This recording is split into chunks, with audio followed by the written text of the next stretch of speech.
What's going on, everybody? It is the team here from Blitz Sports Media breaking down our top 100 list. Obviously, you saw the players' top 100 all over social medias. You've seen some other people tackle the top 100, but here at Blitz Sports Media, we have a different type of way of taking a look at this. Joe and Dan are joining me today on the show. Both of them help rank their top 100 players. Dan, I'll start with you. What did you look at with your rankings? Because obviously, there's many ways to kind of interpret this. Yeah, so I just treated it like I was building a franchise. Everyone's looking for a quarterback, and then after that, personally, I like to build the trenches. You look for edges, and then from there, I want to build a team from the inside out. So that's how I kind of graded the top 100. Joe, what about you? Yeah, I agree with Dan. You take positional value first, and then you take what they've done in the league, especially last year, and a little bit of projection of what may come in the future, and kind of lump it all together, and that's how you get your list. 100%. Yeah, I definitely did a lot of production from last season, had a big part in where a lot of younger guys were, a lot of older guys, depending on where they're trending in their careers or their past accolades. That's where I kind of went through and got them on this list. Let's talk about a few honorable mentions that, I think are worth noting here. We'll start with a player that two corners actually that I had pretty high up here, and both you guys did not have on your list. Marlon Humphrey and Jalen Johnson, two guys that both are kind of feel like are in different spots. Humphrey's more of a guy that gets big time splash plays with turnovers, has had very well known seasons in the past. Jalen Johnson, on the other hand, plays in Chicago, doesn't get very much notoriety, clamps wide receivers. What did you guys think? Why did these two players not end up on your guys' list, but they ended up in the 60s on mine? Go ahead, Joe. I'm Well, looking this for up. me, I'll start with Marlon Humphrey. If I recall, he's got a little bit of an injury problem in his career, and they've moved him around. He started as an outside corner. Now he plays, I think, more in the nickel. But I can see where you're coming from there. Once he settles down in the nickel, I think that he'll kind of climb back up that list. And the Ravens defense is now loaded, so he'll be a big part of that. Moving him around, moving Kyle Hamilton around with him. He's built for the nickel position. Great tackler, physical corner, and I agree. The splash plays do come in bunches for him, but a little inconsistent to this point, and at least recently. Dan, what do you think about Jalen Johnson? Yeah, from the corner from Chicago, he's solid, man. I mean, all these players are really good. It just it depends on our opinions and all that stuff. Who we have ranked higher. I know from my top 100, I had a lot of offensive linemen in mind. So just depends. With corner, like I said earlier, I just prefer to build a team from the inside out. And there's only so many solid corners in the league, and everyone's got just their own flavor of corners, and that's how I did the 100%. list. 100%. And based on kind of the quarterbacks that didn't make the list that arguably could have been on here that were mentioned, you had Dak Prescott and Jared Goff. Joe, you had Dak Prescott as high as 65 on your list. Why don't you talk about him and what you like about him and why he should have been on the top 100? Well, I think that throughout his career, and especially lately under Mike McCarthy, who's now gone, Dak Prescott has really reached the next level. He's played much better, kind of mastered the quarterback position, and it's almost unfair to remove him from the list just because of injury last year. I think in 2025 he'll be back in the top 100, especially with the weapons that he has. Injuries have been a concern of his throughout his career, derailed a couple of seasons, not just him, but the Cowboys. But to me, he's a top 10 quarterback. And when you enter the positional value in to your top 100 list, he's well worth a top 100 spot in the NFL.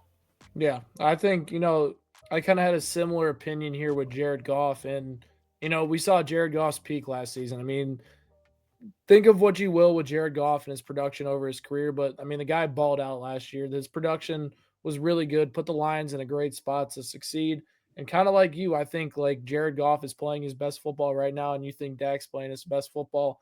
I think there's like some quarterbacks that are borderline on this list, not on this list, that are in similar boats. Not overly talented guys like we see on this list, but guys that, are potentially hitting better strides of their career. And, with Goff, I had him, let's see here, at 87. So it's not like I had him as high as you had Dak, but I had him as a mention basically on this list due to his production.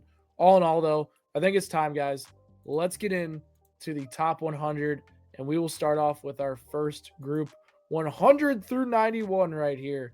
Antoine Winfield is kicking us off at number 100, 99 Minkah Fitzpatrick, 98 DeForest Buckner, 97 Deion Dawkins, 96 Eric McCoy, 95 Colton Miller, 94 James Conner, 93 CJ Stroud, 92 Lad McConkey, and then 91 Vita Vea. Dan, what strikes you on this list of any of these guys in this spot? Yeah, well, I'm going to talk about Cole Miller because I wrote about him. I have an article up on Blitz Sports Media about him because the Raiders extended him this offseason. But I mean, I just think he's always been underrated with the Raiders. He's got drafted in the first round, 2018. It was the first pick under John Gruden back in the day. But I mean, he's just been solid throughout his whole career. And since the Raiders have never been a good football team, he just never gets recognition. I mean, he's played a lot since he's entered the league. He's played 109 games and over 7,000 snaps for the franchise. So, just giving some love for the guys in the trenches. 100%. Joe, what sticks out for you of this grouping here? Well, I've got three notes, three different players here. The first being Minkah Fitzpatrick. So, 99, he's a better player than that. But what he was asked to do in Pittsburgh is just play center field and eliminate the big pass. It doesn't really lend itself to his strengths, which is moving around, being a versatile player, creating turnovers. So I think we'll see more of that from him in Miami, and he'll climb this list. And then I look at CJ Stroud. A drop of 50 spots on the list is huge. I don't know that we've seen, and I don't remember a sophomore slump quite that drastic. I'll be looking for him to bounce back a little bit, and it's not injury related. He didn't get hurt last year. And then Lad McConkey at 92 on the list. He's another one that'll be on the rise very quickly in the league.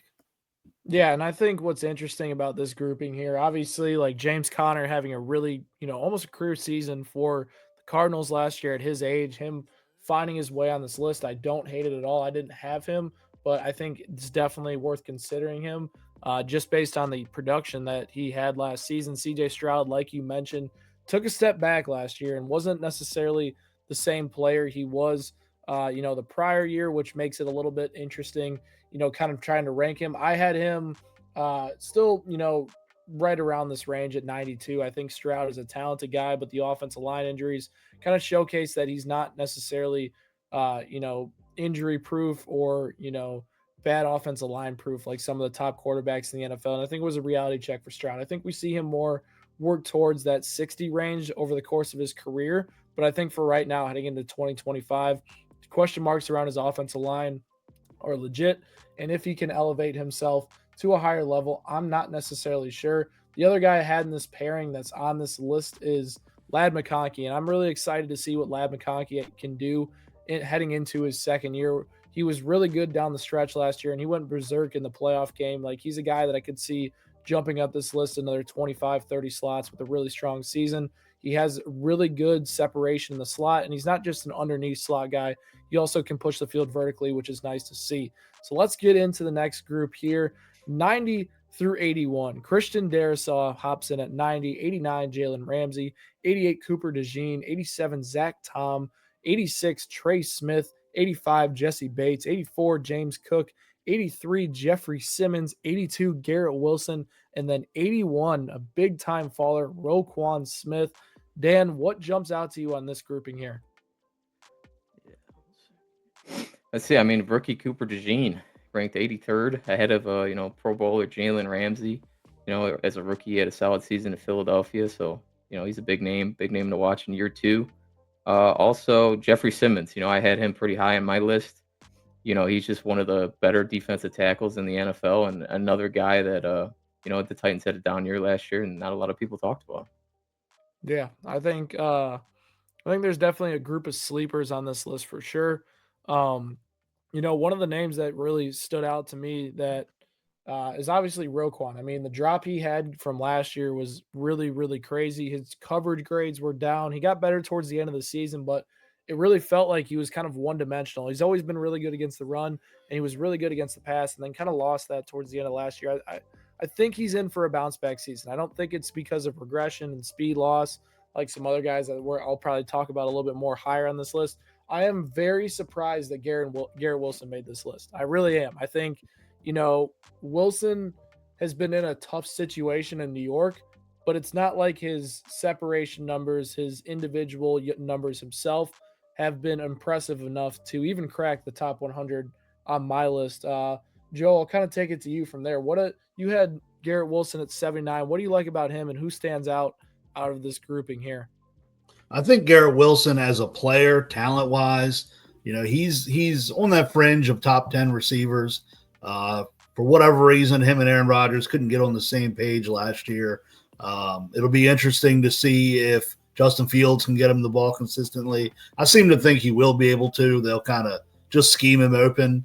And, once Devontae Adams got it to New York last year, Rodgers was just feeding him the ball. I really like Garrett Wilson this year. I think he's going to have a kind of a bounce back to what he was young in his it's going to be career as a younger player. I mean, they don't have any other receiving options outside of him. Like if this is a year, and Garrett Wilson got his money, so obviously he's not going anywhere, and he's obviously gets a bag. But I feel like this is the year what you're going to get out of Garrett Wilson. There's no other help around him, right? Justin Fields has had a really good season with a guy like DJ Moore, who Garrett Wilson's probably more talented than. If Garrett Wilson can't be this successful as the team's clear alpha receiver, I think it's safe to say he might never live up to his real talent coming out of college. Yeah, the true number one receivers in the league, they don't need help. Look at DeAndre Hopkins, did it for years without any help. The legit number one guys, CeeDee Lamb has done it to this point. They don't need help. They'll find ways to get open. You can scheme them open. So you're right. It's a big year for Garrett Wilson. What are you going to say, Dan? Yeah, just real quick, since entering the league, Garrett Wilson's had at least 80 receptions and over 1,000 yards. So that's just the floor for him. I mean, I think those are pretty solid numbers. Obviously, he would like to have more touchdowns. And, they paid him. The Jets paid him a lot of money, and they believe in his talent as well. Yeah, 100%. Joe, anybody else stand out to you in that group before we reveal 80 through 71? Well, there's Jalen Ramsey, of course, now playing on the Steelers defense. I think they're going to feature him, move him around. He'll play in the nickel on, passing downs, third downs, that sort of thing. And then he'll also play outside a bit and even some safety and base. So I think they're going to take full advantage of his talent, move him around. And if he can contribute, make some big plays in the backfield and blitzing, stopping the run, and then, of course, get some big turnovers, he could be a major, major factor this year.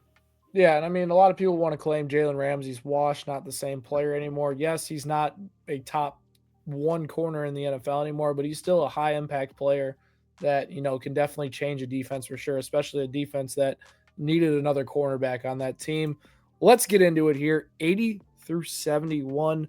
T. Higgins, Terry McLaurin, Matthew Stafford, Laramie Tunzel, Derwin James, Jonathan Taylor, Josh Hines-Allen, Devontae Adams, Tyler Linderbaum, and then Travis Kelce. Dan, what stands out from you from this group here? Well, a few guys, but just looking at this, I guess the end of our childhood is near because Travis Kelce down 55 spots, Stafford down 14, and he's been hurt the entire offseason. And you can say the same thing about Devontae Adams as well, minus 33. Just aging veterans that, kind of lost a step last year, and we're going to see how many years they have left. Especially Travis Kelce, you could speak to that as well. I know in one video you said he was like more of a Jason Witten with the Raiders last year. So you could speak more about him with Kelce, but yeah, solid overall. I think obviously Kelce dropping a little bit after, the year he had last season, it was warranted. Like, he just wasn't the same player last year. And it was the first time we saw legit regression from Kelce over the course of his year. Let's see if the weight loss can help him a little bit, move a little faster. He's looked good so far in the preseason, but it's no wear and tear on the body, short snaps. So we'll see what we get over the course of the year. Tyler Linderbaum going up 13 spots is crazy to me. The fact that he's rising that much, I mean, he didn't have a crazy good year. So that was a crazy rise when looking at this. I think Josh Hines Allen has a nice bounce back year. Obviously, the Jags defense is in a really tough spot, but he's the guy they need to, produce. The last name I want to touch on here is Matthew Stafford, dropping 14 spots. Stafford, with the back injury and everything, the Rams, this is Super Bowl or bust. Stafford's window in the Rams is closing. They got maybe 1-2 years left with him. I think Stafford's still a really good football player and can help a lot of teams win a championship, but looks like the end is near potentially for him too. We'll see if he has a healthy 2025 season. Joe, what stands out to you about this group? A guy that's on the rise to me, Derwin James. He's battled injury throughout his career, but I mean, this guy is a machine. They let him run around, make plays all over the place. Jesse Minter's defense there in the second year with Jim Harbaugh. I think I put him on my all-pro team as the strong safety. I just think he's going to kind of hone in and become more of a household name as long as he can stay on the field.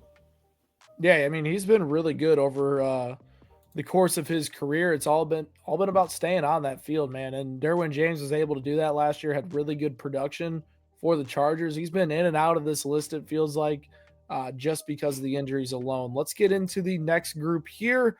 70 through 61. Khalil Mack is at 70.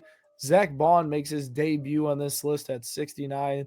68's Daniil Hunter. 67, Bucky Irving. 66, Brian Thomas Jr., 65, Mike Evans, 64, Joe Tooney, 63, Kirby Joseph, 62, Cam Hayward from Joe's squad, and then 61, Baker Mayfield. You know what? We're going to switch the order up. Joe, tell me about this list. What are you seeing? What do you like? What do you not like? Well, it's heavily represented by the Buccaneers. I think it's worth mentioning Baker Mayfield's up and down career. And he's found a home in Tampa. He was awarded with a new contract. I think that he'll be a mainstay, obviously, in Tampa, but on this list as well. He could be a dark horse MVP candidate. You look at the backfield he's got, the receiving core he's got once they're healthy. That guy's got a chance to put up some serious numbers. Of course, Mike Evans, Mr. Consistency in the NFL, a future Hall of Famer. Bucky Irving, kind of the one of the new hot running backs in the NFL. The Bucs are on the rise. I think they're here to stay, and their representation on the top 100 shows that. Yeah, and Bucky Irving, it's crazy. I'm looking at it right now. I had him at 76. Joe had him at 76, and Dan had him at 75. So we all feel very similar about Bucky Irving and his potential. And he didn't even get to really play on third downs last year. And he led the NFL in yards after contact. He's a great fit for what the Bucs want to do. A true superstar potential at the running back position. Brian Thomas Jr., a name that's ascending, dominated towards the end of last year. Khalil Mack had a really good bounce back season for the Chargers last year. Gets up one spot. Cam Hayward feels low at 62, but he had a dominant season at the nose tackle position. Kirby Joseph came out of nowhere. And I mean, listen, he's a guy that, he's going to make some highlight plays that, don't necessarily, make a lot of other fan bases happy. That's the best way to put it. A lot of injuries are tied to Kirby Joseph in his career. But, I mean, this guy can cover. Him and Brian Branch basically blanket any other teams over the top or across the middle type game. So that's awesome to see. And, you mentioned Baker Mayfield. What he's been able to do and, ascend his career since his time with the Rams for a few months. I mean, Baker Mayfield's been a really good player, and I want to see Baker Mayfield take this Bucs team that's incredibly talented far in the playoffs. Let's see if he can do that this year.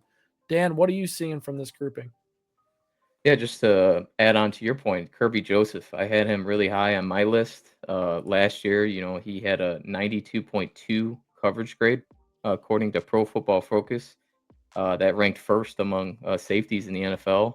And then I got a great stat for you about Kirby Joseph. I got to find it.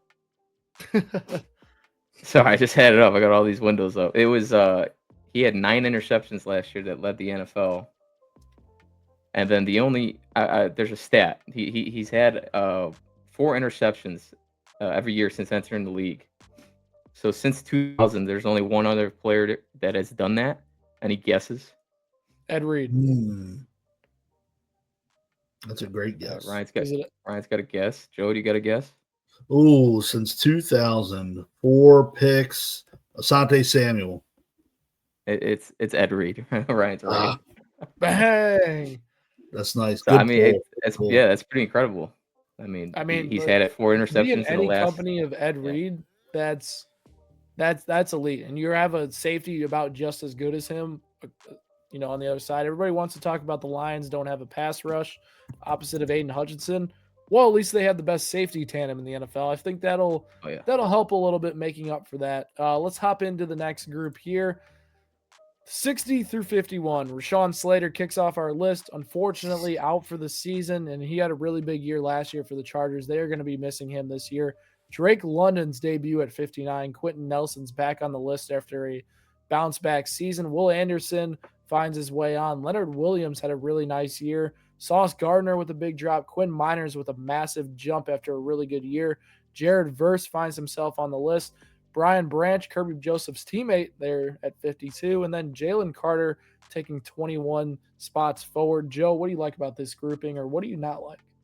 Well, one thing I really like is the potential defensive stars in the league here. Jared Verse, Jalen Carter. I think both those guys, they're in the 50s this year. I could see them they'll be in the 30s, maybe the 20s next year. I mean, you have two, I think, real defensive player of the year candidates there, 2 young defensive players on the rise in the league. Huge difference makers, and only in their second or third years. Yeah, I think this list is probably the one I disagree with most in terms of like where these guys are ranked. Rashawn Slater is a great example for me. I mean, the guy was dominant last year at the tackle position. I feel like he should be much higher up on this list. I mean, you have a cornerstone left tackle. Your left tackles, those guys deserve to be up there if they have dominant seasons. Slater's done it his entire career. Jalen Carter, I feel like being at 51 seems a little high. Really good player, but I mean, Jared Verse over Jalen Carter any day of the week for me right now. Verse was dominant in terms of pass rush win rate. He didn't necessarily have the sack numbers that, everybody takes a look at the box score, but I mean, the guy generated pressure, and the Rams defense was feared for the first time in years, it felt like, because of Verse's impact on that defensive line. Brian Branch, another player, with a really solid season there. But yeah, I mean, it's definitely a really solid grouping there. And, Sauce Gardner takes a step back from a dominant 2023 season. Dan, what do you like? What do you not like about this group? Yeah, I mean, it just like Joe said, it's just a lot of these guys next year could be a lot higher. There's a lot of potential with this group. Will Anderson's one of them, another edge rusher.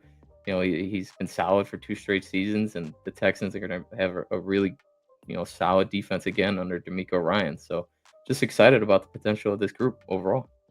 100%. All right, we're just going to slide right into it. 50 through 41, and everybody, if you're a Philadelphia Eagles fan, you're probably going to comment something in the comments because the Eagles fans are very active in the comments nowadays. But Jalen Hurts at 50, Malik Neighbors at 49, Christian Gonzalez makes it to 48, Nico Collins at 47, Bobby Wagner at 46, Budda Baker at 45, Tyreek Hill drops 40 spots to 44, Chris Lindstrom at 43, Justin Herbert 42, Xavier McKinney 41 with a massive jump of 47 slots. Dan, I'm going to start with you for this one. Jalen Hurts at 50, good or bad ranking? It's all right. I mean, he's a solid quarterback, man. He played great in the Super Bowl. I gotta find where I put him on my list. I forget, but Jalen Hurts is a solid quarterback. He's built, man. I don't know if you ever seen him in person. I saw him when they played the Cardinals a couple of seasons ago. Man, he's built like a running back, dude. I mean, he's huge. So it's pretty amazing, what he can do. He's a great thrower of the football, and when you see him in person, it makes sense that they can run the tush push, and he's so successful with it because, yeah, man, he's got huge legs. But one guy I want to point out is Budda Baker. Budda Baker has been solid ever since entering the league, and last year his 164 tackles in 2004 were the most by a safety since Victor Green had 165 in 1996. So I mean, Budda Baker's a tackling machine. I don't know if you remember playing Madden back in the day. They had like superstar abilities at the bottom of them. And I'm sure if Buda Baker would have like a brick wall because no one's getting past him. So he's underrated. Joe, what do you not like about this group? Well, I'm actually surprised looking at our different rankings for Jalen Hurts. We're all pretty much the same, a 60, 62, and 62 on him. And I say that because in the NFL, there's no real middle class for quarterbacks. It's such a fine line between the top guys and then the next tier and then bottom of the barrel. But Jalen Hurts and Justin Herbert are kind of in that range. They both fall in the 40s or 42 and 50 on this list. And, if either one have a huge season, they could move all the way up into the top 10. If they don't, like you saw with CJ Stroud, they could drop all the way to the back of this list. Where the quarterbacks fall is obviously one of the most interesting things. And another note would be Nico Collins. He's battled injuries throughout his career. I think he's in for a really big year. I had him predicted to be an all-pro this season. If he can stay on the field, he's looking at, 14, 15, 1,600 yards. Yeah, I mean, I think you kind of talked about us being really close on Jalen Hurts, all in the 60s with him. And, Hurts is a guy that doesn't really have a super high ceiling. Like, he plays really well in Philadelphia behind a strong offensive line, a good group of playmakers around him, doesn't have to do overly too much. If you ask him to do a ton, he's not going to be able to handle that workload, and that'll be tough for him over the course of a season or against a playoff team. The other guy, Justin Herbert, on this list, we were very different on. I had him at 54, Joe had him at 33, and Dan had him at 78. And that kind of feels like the Justin Herbert experience over the course of his career is he's had flashes of greatness. The talent looks really good sometimes on tape. And there's other times where it seems like he almost is gun shy. He just doesn't come up in these big time moments like other quarterbacks.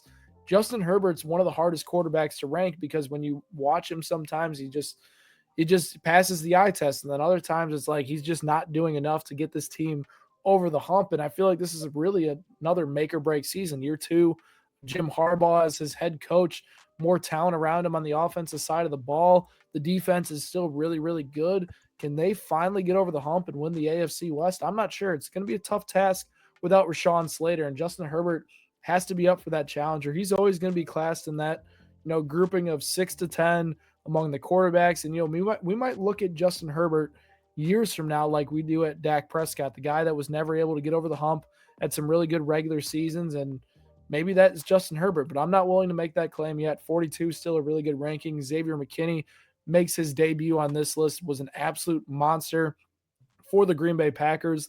The one player I will disagree with on there is Bobby Wagner. But the Bobby Wagner truthers, this is for you guys here. I can't get behind Bobby Wagner being an all-pro or even a Pro Bowl player at this point in his career. Solid player against the run. Don't get me wrong.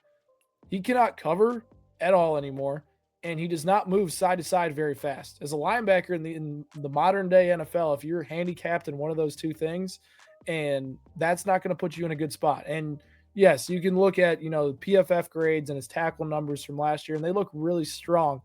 But you turn on the tape and you watch Bobby Wagner play linebacker, it's not prime Bobby Wagner anymore. You're watching an average linebacker who's tailing off towards the end of his career. That's really, almost, I'm not going to say a liability for the team. He's definitely not that, but he is not as strong of a player as I think many believe him. Do you guys have any argument with that? Or are you guys seeing what I'm seeing with the Bobby Wagner? What I see is, I agree. He's not the athletic player he used to be, but a lot of what he brings to the team is just a leadership, especially on a brand new defense. Their first year under Dan Quinn, which is a exotic defense, and they were decent last year, good enough, right? Along with Jaden Daniels, but on offense, but to be just a leader of the defense, call out what he sees, get the right guys in position, and help out with all the young players they have. I think that means something. And also I take into account his accolades as a player for 10 plus years. All right, let's get to this next grouping here. 40 through 31, Trent McDuffie kicks us off at 40, Trey McBride at 39, Josh Jacobs at 38, Tristan Wirfs at 37, Creed Humphrey at 36, Trent Williams gets a big slip to 35. Trey Hendrickson to 34. Derek Stingley to 33. Jahmyr Gibbs 32. And then Puka Nacua gets a big jump to 31. Dan, we'll kick it off with you. What do you like, not like about this grouping here? I mean, this is a great group right here. Trey McBride, Trey McBride's another, one of the top tight ends in the NFL. He got paid this offseason, and he was the highest paid player at the position for maybe 2 or 3 weeks before Kittle. 49ers paid Kittle a lot of money. So, I love Trey McBride. And another player I love is Derek Stingley. I did one of the games last year. I had to collect some data. It was Texans, Dolphins, and just watching Stingley cover Tyreek Hill like a blanket was so impressive, man. So, and he won an All-Pro last year. So I'm just real excited about his potential, and he could be a lot higher next year. 100%. How about you, Joe? Jahmyr Gibbs. Jahmyr Gibbs, I think, is another guy who could really ascend on this list. He's slowly becoming the feature back in Detroit, I think. And I think that, a lot of people are talking about the loss of Ben Johnson there. The right thing to do would be to lean on him. I think he's your best playmaker. The run game will open up everything else for the rest of the talent on that offense, and they'll feature him even more, and he's going to be climbing this list quite a bit. Creed Humphrey is the consensus number one center in the league. I don't think anybody's really ready to take that from him or close to him for it. He's another one that he'll be a mainstay on this list. He might even be better than 36, but the center position just doesn't get that kind of attention. Yeah, I was going to talk about Creed a little bit too. He's probably one of the most consistent players in the NFL, one of the best run blockers, pass blockers. Unfortunately, center's not crazy valuable position, but he's as good as anybody at that position. Trey Hendrickson, a guy that's just an elite pass rusher. Just taking his pass rush skills, you could put him up there with anybody. He's one of the guys that's not in that top grouping, but right under those guys that's elite, always at the top of the league in terms of sacks. Dan mentioned Derek Stingley, absolute dog out there at corner. This grouping here, it's a lot of talented guys, and Trent Williams returns from injury. We'll see how good he looks heading into that. But out of that group though, I think the one that interests me the most is Josh Jacobs coming over, from the Raiders to the Packers last year. We saw how much LaFleur and that squad, said, hey, Josh Jacobs, we need you to carry us to the playoffs and win us these games with Love, not necessarily being 100%. I think, Dan, you had him at the highest out of us three. What did you like about the Josh Jacobs fit in Green Bay this past season? Yeah, he got a lot of work. He got a lot of work, man. I love Josh Jacobs. Ever since he came in the league, the Raiders took him in the first round, and he's just been underrated as well, man. With Josh McDaniels, I believe it was the last year, they tried to run him into the ground, and he led the league in rushing that year. Just he can handle everything. And then Matt LaFleur used him a lot as a pass catcher, which the Raiders for some reason never did. And I think he showed the rest of the league, just like with Saquon, you left the team, you went to a better, surrounding organization, and he flourished. Yeah. And, I think he's going to have a solid year again. He should. Let's get into it. 32-21 here. Christian McCaffrey at 30. Brock Bowers at 29. CeeDee Lamb at 28. A.J. Brown at 27. There's going to be some people in those comments saying CD over A.J. for sure. Bijan Robinson makes it up to 26. Jaden Daniels makes his debut at 25. George Kittle slides a little bit to 24. Aiden Hutchinson climbs to 23. Amon-Ra climbs a little more to 22. Lane Johnson climbs to 21. This is a list that a lot of people are going to be commenting on. Joe, I'll start with you. How do you feel about some of these players being over some other players? Christian McCaffrey, Bijan Robinson being in here, Jaden Daniels. What are your thoughts on this group? This is a fascinating one. I'll start with the receivers you mentioned, CeeDee Lamb and A.J. Brown. I had CeeDee Lamb well above A.J. Brown, ranked 19th with A.J. Brown at 31. I think A.J. Brown is a really good receiver. There's no taking anything away from him, but CeeDee Lamb is far more dynamic.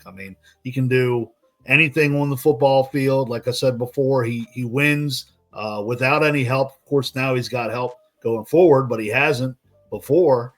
He's almost quarterback proof when Dak Prescott's gone down. He's continued to carry that pass game on his own. And yeah, that'll upset some Philadelphia fans, but CD Lamb is one of the best in the league, top 3 or top 5 in the NFL. Another thing to touch on there is Jaden Daniels. I mean, after a rookie year to go all the way to 25 just shows that he is in that upper class of quarterbacks. I think the debate starts at 5 in the NFL after the top 4 quarterbacks. Jaden Daniels is on our list easily as the 5th best quarterback, and I think that he will only climb as he goes forward. Yeah, and I think it's fascinating to kind of talk about those type of debates. I'll talk about them in a second, but Aiden Hutchinson out of this grouping was my highest rated player. I had him all the way up to 13. What he was doing prior to the injury last year, he took that step forward, that we're expecting out of like Jared Verse this year, become that dominant pass rusher. And, that's what he did prior to the injury. Man, I would have loved to seen what that Lions defense could do with a healthy Aiden Hutchinson last year. He's going to be in for a nice year. George Kittle is as consistent as they come. He's going to be asked to take on a bigger workload this year with the amount of wide receiver injuries that they have. Lane Johnson seems like he doesn't age. He's always so good for the Eagles as well. Christian McCaffrey, I understand why he's this high. I didn't have him this high, but I mean, could just be a bounce back here right away from the Achilles. Brock Bowers makes this list after a dominant rookie season. So we have Bowers as our number 2 tight end still. Behind George Kittle, doesn't get that number 1 spot, but the CD Lamb, AJ Brown, Amon-Ra St. Brown debate. I had them in this order. I had Lamb, Brown, and then Amon-Ra. And I think it's more of, in terms of a talent aspect for me. CD Lamb's a guy that we've seen take over games, dominate from the slot vertically and underneath, just completely being a different type of playmaker. AJ Brown might be one of the hardest players in the NFL to bring down, and he plays wide receiver. He's just a little bit more volatile in his production and plays exclusively on the outside. And then Amon-Ra St. Brown's more of an underneath, intermediate type receiver that might be the best 3rd down receiver in the NFL. Whether or not you have these guys in a different order, I think we can all agree that these 3 guys belong within the 21 through 30 range. Dan, what are your thoughts on this grouping? Yeah, I mean, Brock Bowers stands out to me. Rookie year, drafted in the 1st round. I mean, I think he can be even higher next year. I mean, he shattered all receiving records for the Raiders, and as a rookie. I mean, you can't say enough great things about him. And I got to see him in the preseason, and he looks bigger. He looks bigger. He looks faster. I mean, I just can't believe it. A guy that's size just has great hands, great speed, fluid routes. I mean, he's amazing. So let's watch out for him this year. Should be a big time year 2 for Brock Bowers. Our next grouping here, Dexter Lawrence slides a little bit to 20. Kyle Hamilton increases to 19. Nick Bosa at 18. Jordan Mailata takes a big time jump to 17. Max Crosby at 16. Derrick Henry at 15. Fred Warner at 14. Chris Jones at 13. Penei Sewell at 12. Saquon Barkley at 11. And I think the biggest way to highlight this grouping is the new running backs finding their new homes and climbing up this board. Obviously, Saquon had a really down 2023 year, fell off this board, found himself all the way up to 11 after its 2,000-yard campaign last year. Derrick Henry was going in the wrong direction in terms of trending, found his way back to a really good offense, and Lamar Jackson with him sees his stock climb up significantly. And I mean, the tackles in this group, Mailata and Penei Sewell, those guys are absolute anchors for their offensive lines. It's just unfair, it feels like, for the Eagles having Jordan Mailata and Lane Johnson at their tackles. That's a crazy duo right there. What are you guys' thoughts on this list? So I'll echo what you were saying, and this is a point I wanted to touch on about Derrick Henry and Saquon Barkley on their new teams. So I know this is a players list, top 100 players, but it's just so important, the surrounding cast they have. I mean, look at these 2 guys, Derrick Henry, Saquon Barkley, and I'll go even deeper in the list. You have Xavier McKinney, who jumped up 47 spots after finding a new team, and then – of course, Josh Jacobs did the same. He was not ranked and then finds a new team and hops on this list. Coming from the Titans, the Giants, the Raiders, going on to perennial playoff teams makes such a big difference for all these players finding new homes in free agency, and they shoot up the list after productive seasons with, a better supporting cast. Yeah, 100%. How about you, Dan? Yeah, I mean, Derrick Henry, I mean, remember all the talk a year ago saying he was too old and he's not going to be any good in Baltimore? Anybody remember that? Yeah, he's A a lot of a stud. I lot of mean, come people on. do. The noise was loud. It Yeah. was bad. I remember, I don't know, in fantasy, he was getting drafted in like the third round. I'm like, okay, guys. But anyways, I mean, I see a lot of great defenders, both Fred Warner, Chris Jones. Since you're the Chiefs guy here, Ryan, I want to ask you about Chris Jones. Do you think he's lost any step? I think he's still a great player.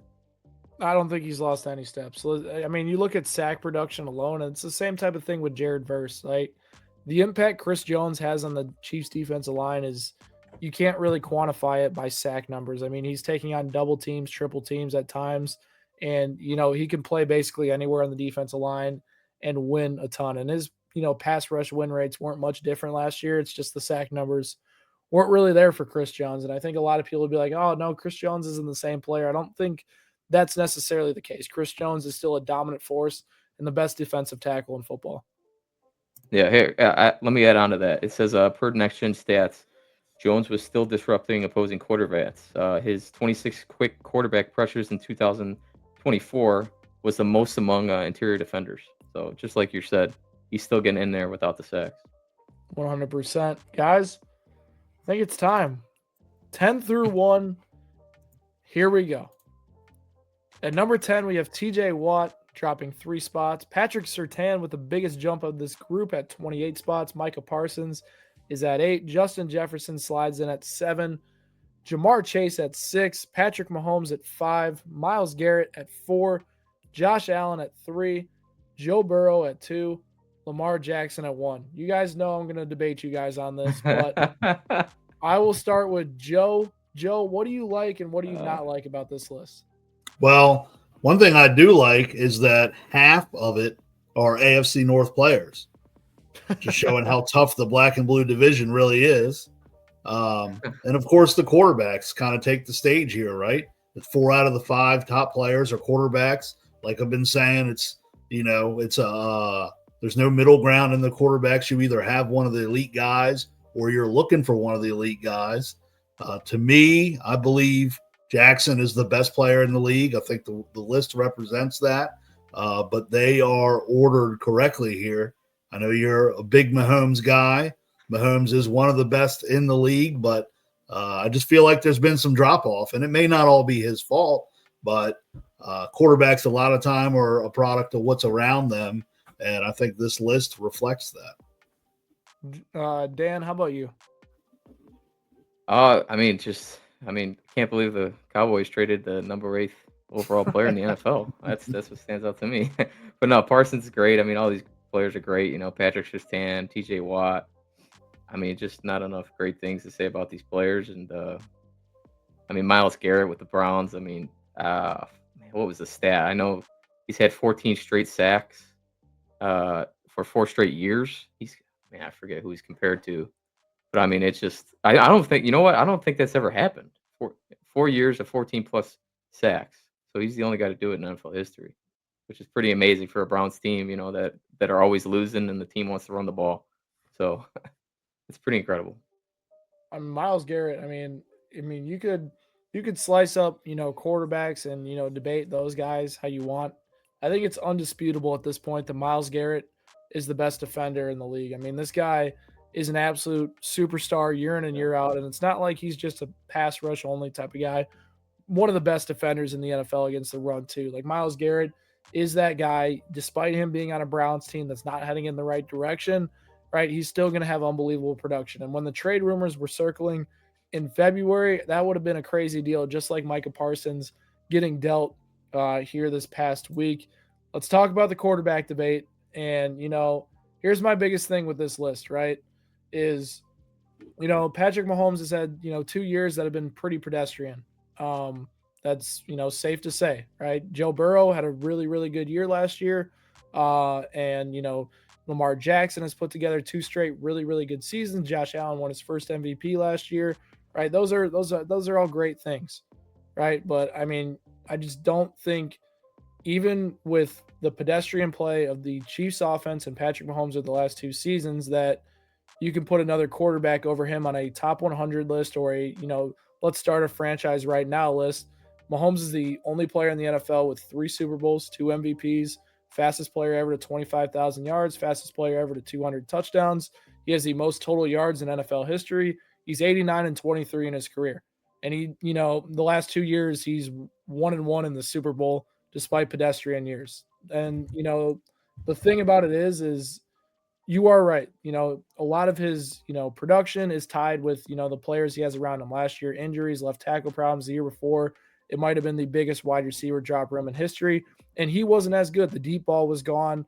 He was a little hit and miss here at times, had some, weird plays, right? But I don't think we can dispute the accolades and the production when the situation looks better in 2025 going into the year. And I mean, listen, I think Lamar Jackson, great football player, but I mean, I think Josh Allen deserves to be higher than him still.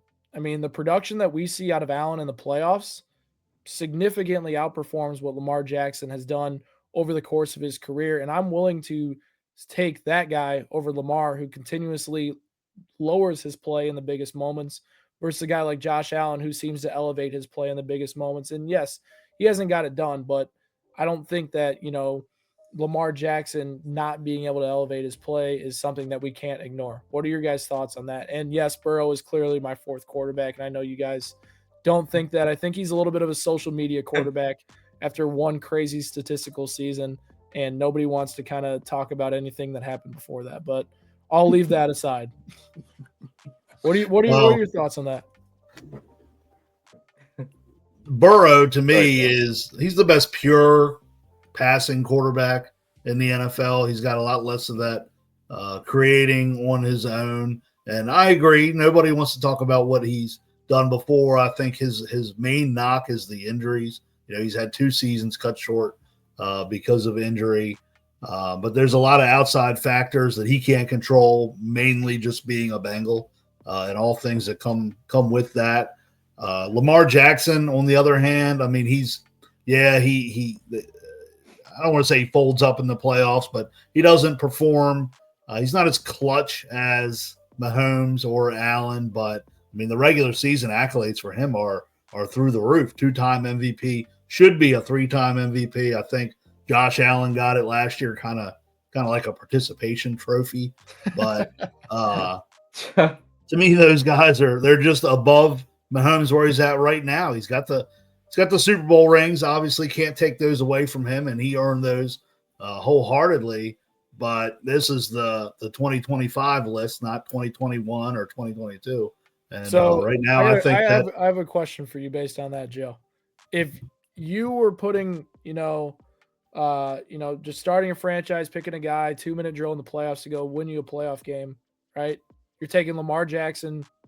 You're taking Lamar Jackson, Joe Burrow, and Josh Allen over Patrick Mahomes in that situation.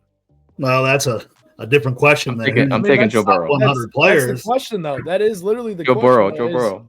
In the top 100, right? It's supposed to be the best player in the NFL. You want the best player in the NFL in the toughest situation that you're going to have, right? I think Joe Burrow, honestly, is more clutch than Lamar Jackson in those moments. I think Burrow's playoff run was highlighted by the Bengals defense and him, getting there and being really good in the late part of games. He wasn't good before that, but I mean, I think Lamar Jackson is arguably the least clutch quarterback of that top 4 group. And, Josh Allen hasn't got over the hump, but I mean, what he's done to, play really well in late games and, be in those games and, it just not necessarily fall his way. I think you could argue that he's still somewhat clutch. He's not afraid of the big moments. Listen, this is the debate as old as time. I mean, it is something that NFL fans are going to go back and forward with, and it's always going to be something new every year. A guy's going to have a really good season. One of these 4 is going to have a down season, and it's going to be a constant back and forward pull, just like Manning and Brady, Manning and Rodgers, Brady and Rodgers, all that type of grouping at the top. And then, Drew Brees mixing in there with his big time seasons as well. All in all, though, guys, really appreciate you guys tuning into this 50-minute video. Drop a comment down below of your biggest top 100 reactions for us. Hit that subscribe button for more Blitz Sports Media content. Me, Joe, and Dan will catch you guys next time.